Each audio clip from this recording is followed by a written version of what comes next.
sus empresarios cotizan, ellos cotizan a fondos privados de pensiones al estilo chileno. ¿Tendrán pensión?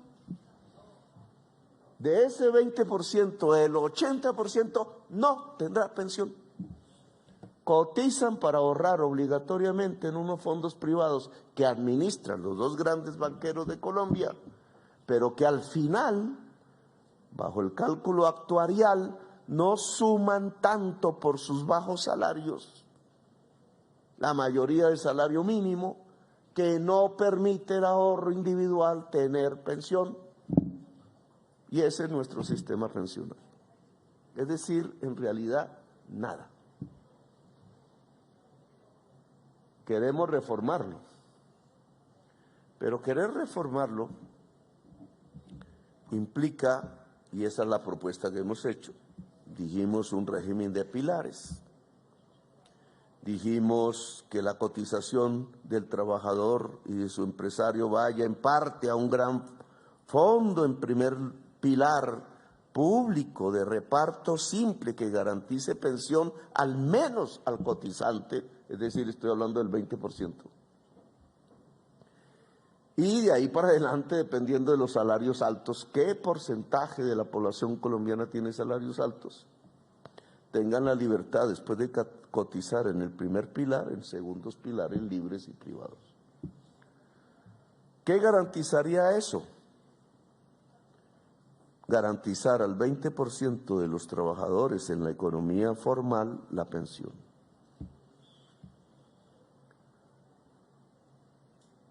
Garantizar en el 20%, estoy hablando del total de adultos posibles, que están en la economía formal, pero que hoy en los fondos privados nunca tendrían pensión, también pensión.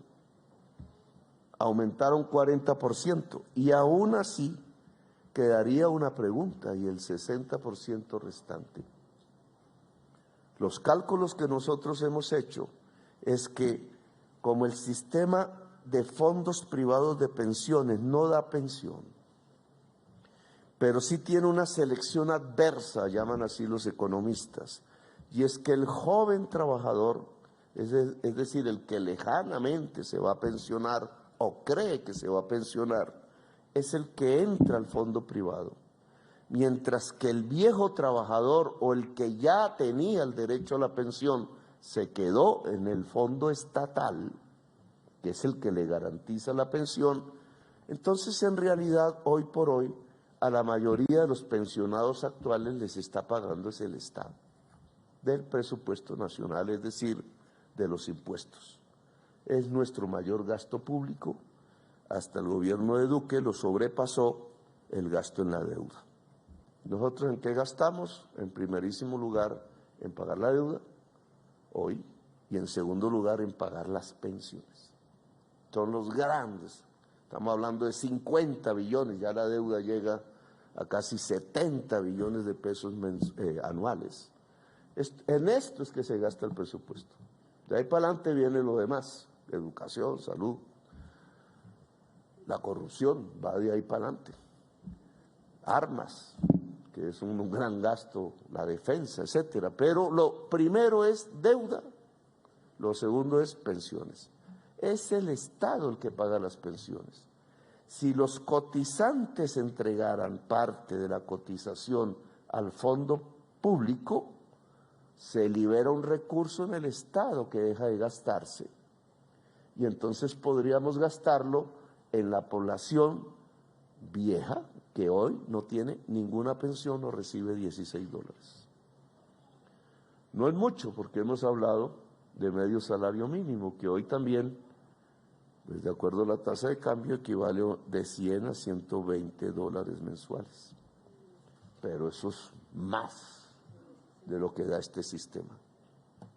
Y cubriría el 100%. Es decir, alcanzar un concepto básico, la universalidad. Lo puede hacer el Estado y la cotización, juntos, es decir, el modelo Bismarck en cierta forma, pero organizado de manera de pilares, logrando una cobertura 100% a la actual vejez. Contra esto hay críticas, y válidas, No, pero es que la población cada vez va a ser más vieja, o sea que las necesidades cada vez van a ser mayores y entonces el sistema no es sostenible. Que es cierto, ¿cierto? En 20 años, en 30 años tendremos un mayor porcentaje de población vieja, pero tiene una respuesta que ya remite es a la economía y al modelo económico que tenemos. Es que eso depende de la productividad. Si el trabajador joven, que es el que tiene que sostener el sistema, al viejo, tiene por razones tecnológicas mayor capacidad de trabajo que el actual trabajador joven, pues la sociedad es más rica. O en otras palabras, la sociedad es más rica porque tiene más capacidad de trabajo. No es el trabajador una persona al cual se le regala un salario y se le hace un favor.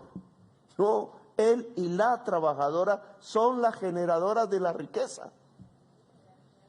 No lo dijo Marx, lo dijo un liberal como Adam Smith. Esa es la ABC de la economía. Un país es más rico que otro porque tiene más capacidad de trabajo.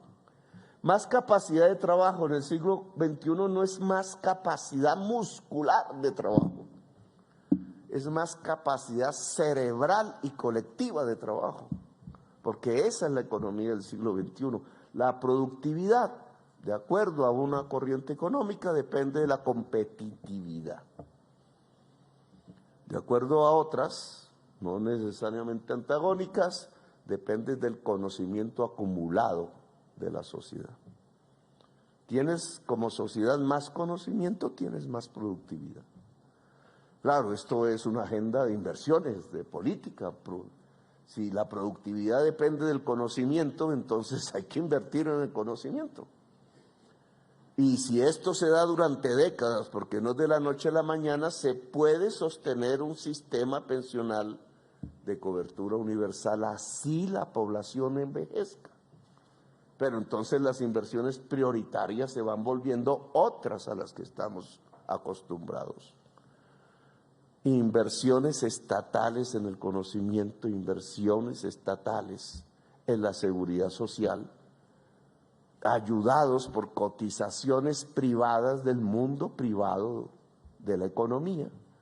Pero no es el mundo privado de la economía sosteniendo sin el Estado un sistema de seguridad, o no es la creencia de que la productividad y el bienestar social se alcanzará sin el Estado. Y como el Estado se financia, entonces volvemos a la misma discusión de siempre. ¿Quiénes financian el Estado? Los pobres o las fortunas más importantes en la sociedad. Alguien diría, sí, los pobres y los ricos, sí, pero ¿qué tanto en porcentaje descargamos la financiación del Estado en los sectores trabajadores y de los pobres?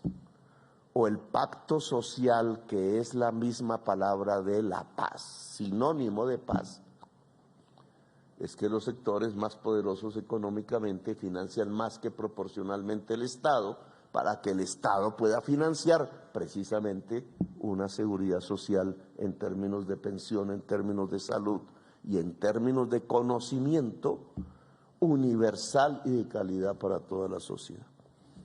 Estas son nuestras intenciones y la reforma que proponemos.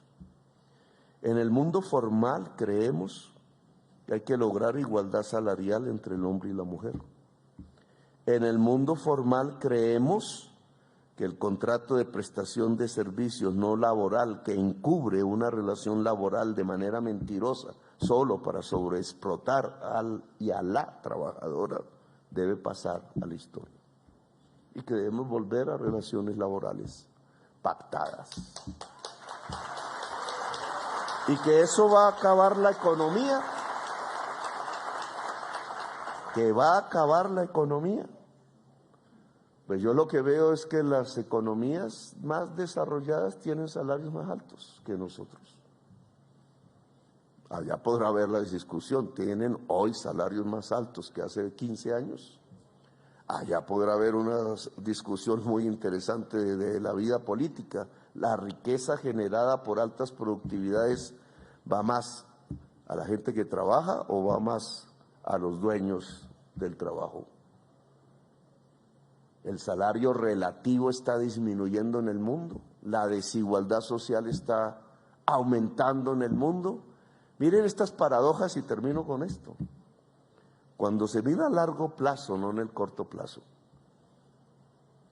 Hoy la prensa está mirando a ver si llegamos a 5.000. Está mirando si cada minuto ahí para poner el titular. Pero la economía se mide en largos alientos, digamos. Después de la Segunda Guerra Mundial y hasta 30 años después, 1975, las sociedades desarrolladas gozaron de sus mayores niveles de igualdad social. La consigna de la Revolución Francesa se hizo realidad, fue ahí, en esa época. 1945 les costó 50 millones de muertos llegar a ese momento histórico, porque tuvieron que derrotar a Hitler. Y los empresarios tuvieron que darse cuenta que su aliado no era Hitler, sino los trabajadores. Y los trabajadores tuvieron que enguerrillerarse para derrotar a Hitler. Y los rusos tuvieron que aliarse con los gringos para derrotar a Hitler. Una historia diferente a la de hoy. Pero todo eso pasó y derrotaron el fascismo. Y de ahí surgió el momento más estelar de la democracia dentro del capitalismo. Los 30 años gloriosos, le dicen. Bueno, fueron años de mucha igualdad social en ese mundo y de mucha prosperidad económica. Es decir, aquí en la historia, no en la nuestra colombiana, sino en la de Europa y la de Estados Unidos y la del Japón, es sinónimo en la historia durante 30 años, equidad social y prosperidad económica. Ahora miren lo que sigue en los 30 años después, en estos que vivimos. Europa es profundamente desigual socialmente hoy. A punta de impuestos logran mayores equidades. Y Estados Unidos ni se diga. Los libros de Piketty lo único que hacen es retratar y decirnos, oiga, es que llegamos a la misma desigualdad social de 1913. Nosotros nunca hemos salido de la desigualdad social. No sabemos qué es equidad social. Ningún colombiano tiene en sus genes, desde que llegaron los españoles, ni menor idea qué significa una sociedad equitativa. Siempre hemos vivido en desigualdad, en sociedad de castas. Tan de castas somos que aún las personas que tenemos sangre indígena, creemos que los indígenas son para botar al basurero. Y que si una señora de color negro llega a ser vicepresidente es una gran desgracia de la nación. ¿Cómo será la mentalidad un esclavista de la sociedad colombiana? Y se cree que es lo normal, creen que así piensa la gente en el mundo. Encerrados dentro de nuestro ombligo, sin darnos cuenta que estamos viviendo es un racismo que solo es heredad de los tiempos de la esclavitud y que no es de los tiempos modernos. Pero vuelvo al tema, hoy hay desigualdad social en el mundo desarrollado. ¿Y qué es lo que tienen en la economía? Crisis y estancamiento. O algún país de estos ricos del mundo, hoy desigual socialmente a través de las reformas que hicieron a partir de los años 80, puede decir que no está estancado económicamente. Desde el año 2008. Y entonces se ha vuelto sinónimo también el que la inequidad social trae estancamiento económico. Y esto es una ruptura del paradigma, pero es la realidad misma la que nos lo dice. ¿Queremos ser prósperos económicamente en Colombia? Todos lo queremos, vivir mejor. Pues para poder vivir mejor, para poder ser prósperos económicamente, para ser más ricos, tiene que haber más igualdad social. Y esa es, digamos, la promesa programática de este gobierno. Gracias, muy amables por haberlo escuchado.